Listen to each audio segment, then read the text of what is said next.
성경 말씀은 마태복음 26장 26절에서 28절까지 말씀입니다. 신약성경 47면 마태복음 26장 26절에서 28절까지 말씀입니다. 한 절씩 교독하시겠습니다.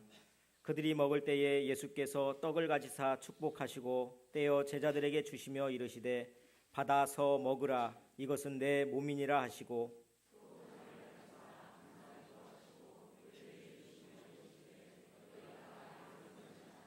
함께 읽겠습니다. 이것은 죄사함을 얻게 하려고 많은 사람을 위하여 흘리는 바 나의 피 곧 언약의 피니라. 아멘. 오늘 성찬식이 있습니다. 시간 관계상 1부 예배보다는 2부 예배를 설교를 더 짧게 했고 2부 예배보다는 3부 예배를 더 짧게 해야 되겠는데 방송실에서는 생략할 때 눈치껏 이렇게 따라와 주시기 바랍니다.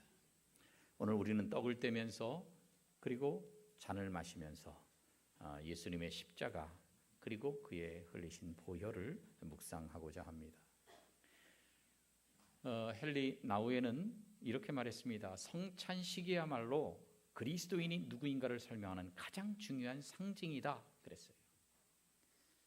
그렇습니다. 성찬식은 예수님을 의미하는 동시에 또 우리 자신의 정체성을 잘 보여주고 있습니다.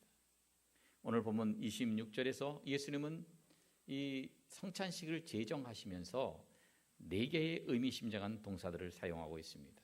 첫째는 가지사, 두 번째는 축복하시고, 세 번째는 떼어, 네 번째 주셨다. 이 4가지 동사입니다. 오늘 이 4가지 동사를 살펴보면서 성찬을 통해서 확인해야 될 우리의 정체성이 무엇인가 그것을 살펴보려고 합니다. 첫째, 우리는 선택받은 자입니다. 우리는 선택받은 자예요. 26절 말씀 보니까 예수께서 떡을 가지사 그랬어요. 적어도 13명의 사람들이 함께 유월절 식사를 할 때는 그 떡이 한 개로서는 터무지없이 모자랍니다. 많이 있었을 겁니다. 적어도 13개 이상이 있었을 겁니다. 그런데 그 많은 떡 중에 한 개의 떡을 예수님이 선택해서 손에 들고 성찬을 제정하셨습니다. 그렇습니다. 우리도 그리스도의 손에 선택된 자들입니다. 에베소서 1장 4절 보니까 창세전에 그리스도 안에서 우리를 선택하셨다고 말씀합니다. 그 다음 절에 보니까 그 기쁘신 뜻대로 자기의 아들들이 되게 하셨다 그렇게 말씀합니다. 하나님은 우리를 기뻐하시고 사랑하시면서 자녀로 선택해 주신 것입니다. 그래서 예수님이 세례를 받고 무트로 올라오실 때에 그때 마태복음 3장에서 하나님이 하신 말씀이 있어요. 내 사랑하는 아들이요 내 기뻐하는 자라. 이것이 바로 오늘날 우리들에게도 들려져야 할 말씀입니다. 하나님 우리를 사랑하셔서 창세전에 선택하셨습니다. 그러므로 오늘날 우리를 향해서 그렇게 말씀하실 것입니다. 이는 내 사랑하는 자녀요 내 기뻐하는 자라. 오늘 주님께서 우리에게 그렇게 말씀하시는 그 음성을 듣는 이 시간이 되시기를 주님의 이름으로 축복합니다. 그런데 우리는 하나님의 사랑을 받는 존재들인데 그런데 사탄은 그렇지 않다고 말합니다. 아니다. 아무도 너희를 사랑해주는 사람이 세상에 없다. 너희를 이용만 해먹으려고 그러지 세상에 너희를 사랑하는 사람 없다. 너희는 존재할 가치가 없다. 그러면서 우리의 자아상과 자존감을 파괴합니다. 그런데 이런 사탄의 음성을 진리로 듣는 사람은요 스스로를 학대하고 스스로를 포기하고 자살을 선택하고 등등 이렇게 되는 것입니다. 여러분 아무도 나를 사랑해주는 사람이 없고 물론 하나님도 나를 사랑하지 않고 나는 이 세상에 있을 필요가 없다고 생각될 때에 그때 기억하십시오. 하나님은 창세전에 여러분을 선택하셨습니다. 그리고 여러분을 사랑하셨습니다. 얼마나 사랑하셨습니까? 독생자를 우리를 위해서 죽이시기까지 우리를 사랑하셨어요. 성찬을 대할 때마다 그래 나를 선택하고 나를 구원시키고자 이와 같은 큰 희생을 치르신 걸 보면 하나님은 정말 나를 사랑하신다. 사탄이 아무리 하나님이 너를 사랑하지 않는다고 그렇게 이야기할지라도 아니야. 주님은 나를 사랑하셔. 나를 주님의 자녀로 선택하신 그 기막힌 은혜 그것 때문에 감사하면서 사탄의 목소리를 이기고 그래서 성찬을 받으면서 자부심을 가져요. 내가 하나님의 사랑으로 선택받은 사람이야. 예수님이 나를 이렇게 사랑하셔서 자기 몸을 버리셨어. 그 예수님의 손 안에 취하신 바 된 것이 우리야. 이와 같은 자부심으로 성찬에 임하시기를 주님의 이름으로 축원합니다. 두 번째, 우리는 축복받은 자입니다. 26절 말씀에 보니까 떡을 가지사 축복하시고 떡 중에 하나를 선택하신 다음에 축복하셨습니다. 하나님은 이렇게 축복하시는 분입니다. 창세기 1장 28절에 보면 하나님이 사람을 남자와 여자로 창조하신 다음에 바로 축복하시면서 생육하고 번성하여 땅에 충만하라고 말씀하셨습니다. 유대인들이 아동 교육을 할 때에 제일 중요한 것이 축복하는 것입니다. 아기가 태어나면 축복합니다.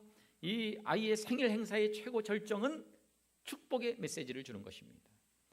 바 미츠바라고 그 성인식이 있는데 성인식 뭐 거창하게 합니다. 그때의 제일 절정이 랍비가 축복하고 부모가 축복하는 거예요. 그 아이를.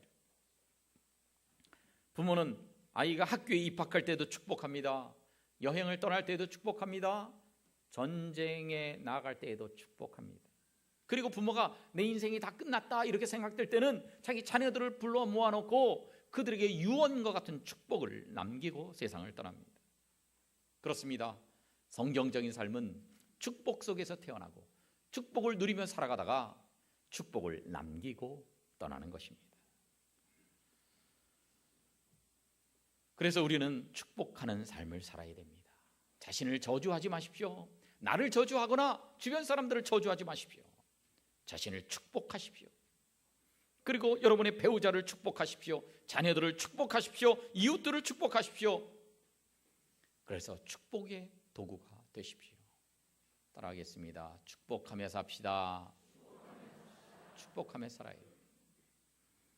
옆에 있는 분들과 그렇게 인사하겠습니다. 축복하며 삽시다. 그래요. 예수의 영은 축복의 영이십니다. 그래서 우리는 말로 축복해야 합니다. 기도로 축복해야 됩니다. 격려하면서 축복해야 됩니다.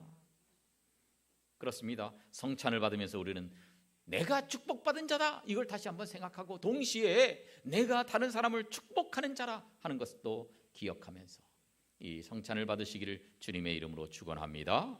세 번째, 우리는 깨어져야 할 자입니다. 26절 말씀에 보니까 떡을 선택하셨습니다. 그 다음에 축복하셨습니다. 그 다음엔 떼어. 우리 한글 성경에는 떼어라고 되어 있는데 헬라어 원문에는 클라오라는 말이에요. 이것은 부수다, 깨뜨리다 그런 뜻입니다. 그 떡을 축복하셨는데 이제 깨뜨리십니다. 왜 깨뜨립니까? 나누어 주기 위해서는 깨뜨려야만 했습니다. 구약시대 기드온이 전쟁을 할 때에 그때요 항아리 속에다가 횃불을 넣어놓고 일시에 깨뜨렸어요. 밤에 항아리가 깨뜨려져야 이 횃불의 빛이 드러날 수 있었습니다. 한 여인의 향유 옥합을 기억하십니까? 옥합이 그대로 있으면 안 됩니다. 깨어져야 그 순전한 나드 한 근에 그 향이 흘러나와서 예수님의 발을 적시고 온 집안을 향기로 가득 채울 수가 있었습니다. 기도원의 항아리가 깨어져야 빛을 발하듯이 옥합이 깨뜨려져야만 그 향기가 드러나듯이 같은 이유로 하나님이 우리를 깨뜨리실 때가 있습니다. 여러 가지 고통스러운 일로 우리를 깨뜨리실 때가 있습니다. 그때 우리에겐 상처가 생깁니다. 그것은 결코 즐겁지 않습니다. 깨뜨림은 아픔이요 고난이요 상처입니다. 그러나 그 깨뜨림은 필요한 깨뜨림입니다. 깨뜨려져야 빛이 흘러나오고 깨뜨려져야 향기가 전달이 됩니다. 내가 인생의 상처를 받지 않고 상처받음 없이 하나님의 사람으로서 다듬어질 수가 없습니다. 내가 상처받지 않고는 상처받은 이웃들의 그 아픔을 보듬어주고 치료해 줄 수가 없습니다. 그래서 상처는 필요합니다. 예수님도 상처를 받으셨습니다. 그의 상처는 십자가였습니다. 예수님이 십자가로 가시기 전에 요한복음 12장에서 이렇게 말씀하십니다. 한 알의 밀이 땅에 떨어져 죽지 아니하면 한 알 그대로 있고 죽으면 많은 열매를 맺느니라. 한 알의 밀로 오신 그분이 십자가에 깨어지심으로써 수많은 영혼들을 구원하신 것이 아닙니까? 그래서 그의 십자가는 꼭 필요했습니다. 그러나 예수님의 십자가뿐만 아니라 우리의 십자가도 필요한 것입니다. 십자가가 여러분 앞에 있으면 십자가를 피하지 마십시오. 고통스럽지만 그 십자가를 피하지 마십시오. 십자가에 달려서 우리가 죽어야 되고 피 흘려야 되고 찢어져야 되고 깨어져야 됩니다. 내가 이기적으로 살면 나는 아무 영향력을 발휘할 수 없습니다. 내가 깨어지고 나 자신을 희생하는 삶을 살고 내 십자가를 지는 복된 깨어지는 삶을 사시기를 주님의 이름으로 축복합니다. 마지막으로 우리는 나누어 주는 자입니다. 26절에 보니까 떡을 선택하십니다. 축복하십니다. 그것을 또 쪼개십니다. 그리고 나서 제자들에게 주셨다. 나누어 주시면서 말씀하십니다. 받아서 먹으라. 이것은 내 몸이니라. 받아서 먹으라. 이건 떡이다. 말씀하시지 않으셨어요. 이것은 내 몸이니라. 이것은 무엇을 말합니까? 떡을 주는 것이 아니라 내 몸을 주고 그 내 자신의 존재 전체를 준다. 그런 뜻이에요. 성찬을 통해서 우리는 이제 예수님의 몸과 그의 생명을 먹은 자가 되는 것입니다. 요한복음 6장에 보니까 인자의 살을 먹지 아니하고 인자의 피를 마시지 아니하면 너희 속에 생명이 없느니라. 우리가 성찬을 받음으로써 정말 그 십자가에서 이루어 놓으신 구원을 다시 한번 확인하고 그리고 우리 속에 있는 생명을 다시 확인하는 시간인 것입니다. 이 성찬의 은혜는 거기서 끝나지 않습니다. 내가 생명을 받은 자이면 생명을 받은 자들이 이 생명을 나누어야 하는 것입니다.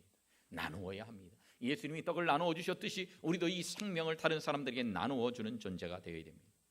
미국 교회 가운데 일부 교단에서는 성찬식을 할 때 이렇게 해요. 목사님이 이제 거기는 우리는 떡을 이렇게 다 나눠놨지만 떡을 나눠놓지 않고 이렇게 빵을 줍니다. 그래서 각 줄에 맨 그 통로 쪽에 있는 분한테 주면 빵을 떼어서 먹고 옆에 있는 사람에게 건네주면서 목사님이 한 말을 그대로 반복하게 되어 있어요. 이것은 형제를 위하여 깨어지신 주님의 몸입니다. 받아 드시죠. 그리고 이 떡을 또 다른 이웃에게 나누어 주십시오. 그렇습니다. 우리는 이 생명을 받은 사람이면 이 생명을 또 다른 사람들에게 나누어 주어야 합니다. 성찬은 예수님이며 복음입니다. 성찬을 받으면서 이 예수님을 전해야 하는 자가 바로 나다. 이런 자기 정체성을 가져야 하는 것입니다. 고린도전서 11장에 보면 이런 말씀이 있어요.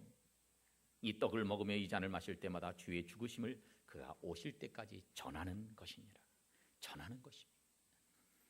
한사랑 초청잔치가 다음 주일로 다가왔습니다. 성찬을 받으면서 주님께서 나를 위해서 십자가에 달려 돌아가셨구나 그것만 생각하는 것이 아니라 나뿐 아니라 믿지 않는 저 사람을 위해서도 주님 이 고난을 당하셨는데 내가 그들에게 이 주님을 전하겠습니다. 복음을 전하겠습니다. 이와 같은 마음의 각오와 다짐이 있어야 할 것입니다. 그래서 오늘 성찬을 받으면서 내가 쪼개지고 다른 사람들에게 복음을 전해주는 그러한 시간이 되도록 다짐하는 은혜의 시간이 되시기를 주님의 이름으로 축복합니다.